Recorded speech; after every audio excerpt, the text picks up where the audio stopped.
Well, good morning, guys. I thought I'd do this video so if you've got problems like I've had problems with sores, it's nice to find out a solution for certain things that happen. Right, this is a Solo 680. It was a really good saw, really good motor, like brand new internally. Ran it at 40 to 1 oil like it was meant to. Still went from a blue coloured oil like this person's oil to pink.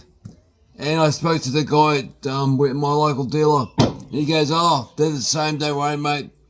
Bought it, used it.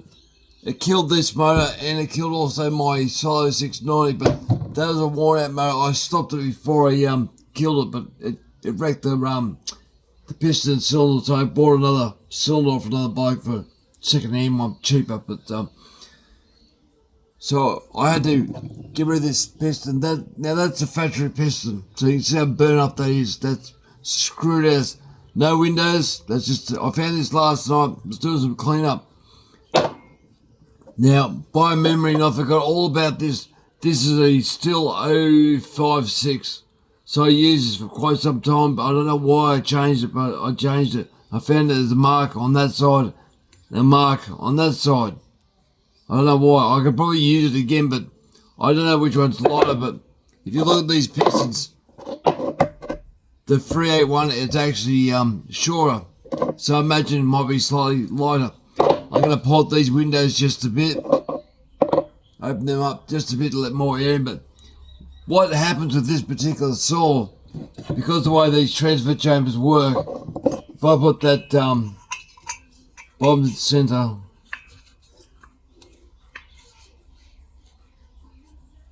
that's bottom dead center there. You can see there. You can see that the it's a lot quicker for the fuel to go from the motor when it goes. The motor comes down like that and squishes straight into there. I could probably grind that out and throw it back into there a lot quicker. But this motor will go like the beauties. I was very impressed. This is not ported. I was just happy to get this motor going. I put it on a Solo 670 base and it ran beautifully. But it started to play up after about a year. I thought, okay, well, I'll clean the cylinder up. The nick itself's still good. It's got scratch marks from the sandpaper, but that was me mucking around with it last night, trying to deburr any problem. But it's still good. It's still, as far as I can work out, it's still serviceable. So I'm going to rebuild the saw with all the pieces off my 670 if I can. It won't be done immediately, but I thought I'd make this video and show you what I did find, what was wrong with this particular motor and why I was playing up.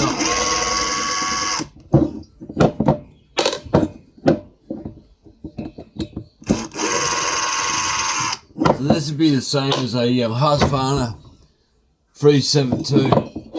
Now these saws have a problem with their gaskets. They suck their gaskets into the motor and they cause problems. So occasionally I put a bit of silicone just to seal the intake gasket, just to make sure it doesn't suck the gasket into the cylinder and start running lean and cook the motor. I've done that in my Solo 603, and that motor had problems basically since first I got it. I couldn't work out what was wrong with it. It was the gasket, just sucks it in through here and killed it. Anyway, I pulled it apart and I found this little gremlin sitting into that channel there. So every time the pulse line worked, it would go backwards and forwards, backwards and forwards. So you tune the motor and run great, then all of a sudden start playing up. So that would suck into that hole there and block up the pulse line. Get rid of that, I'll bet any money, I have no problem. So my latest 670 is playing up a bit. I'll pull it off and have a quick look and see if it's still the same thing. So the pulse from these cylinders come up through here, out there. And if you looking at a Solo 690, 603, they've actually got a drilled out passage through here.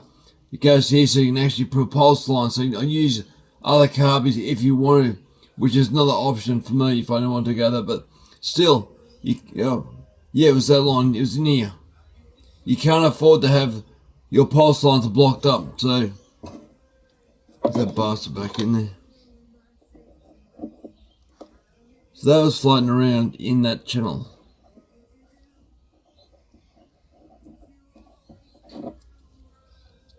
That was floating around like that, just pulsing backwards and forwards. So, just the most stupidest thing like that. This saw was running great. It had heaps of power, heaps of torque. 80cc saws seem to be that sweet spot that just, I don't know what it is. 99, it's all nice, but the bigger you get, the heavier it gets, the harder. It seems to be a magic spot, so 80 seems to rev. It's not too heavy. It's nice. I like the 80s. One of my favourites. So this is a 52mm cylinder. So I'm going to put this back together. The 670 is the same carby apparently. I've been told. I don't know if it's true or not, but I've got a 272 carby here, Chinese one if I want to use that. But yeah, I'm going to put it back together. But yeah, just sort of like that. Let that little tip out. Always check your pulse lines. I found that on problems with hoses and pipes and stuff before, but never in a cavity like that. Alright, hope it might help you. Alright, thanks for watching.